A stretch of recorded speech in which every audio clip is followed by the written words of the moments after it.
his exact words were, they were just going to let you bleed out to death. So I was pregnant with the first child, and then August 10th of 2024, I had a miscarriage at 4 o'clock in the morning. I went to the first hospital, and they told me I was having a miscarriage after maybe 2 ultrasounds. And then they released me. They said, we want to see if you pass it on your own.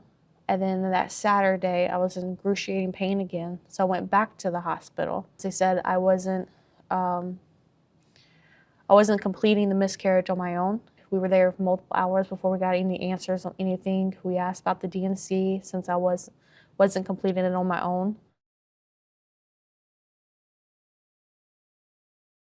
They were just giving us the runaround. And so they ended up doing a small procedure. It wasn't a D&C, but it was like a suction cup just for the canal. They said after that, everything should be completed.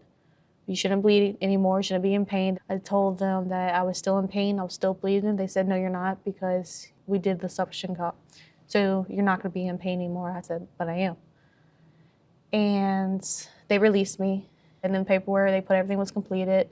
That was in good condition. The next day, I felt okay enough till I drove back to Florida where I live to be with my husband. As soon as I got back to my home in Florida, I was rushed right back to the ER. And this time, by the time I got there, I've lost so much blood, I was turning purple.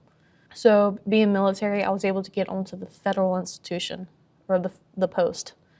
And there, they were able to go by federal laws and not state.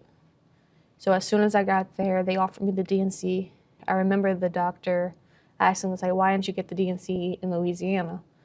And I told him that I asked them, they wouldn't do it, and his exact words were, they were just going to let you bleed out to death.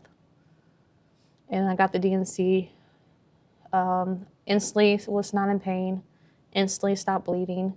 It took a month to recover to the point, because I was so weak by the time I had it. I was having dizzy spells for a whole month. I couldn't work, and it was a long recovery.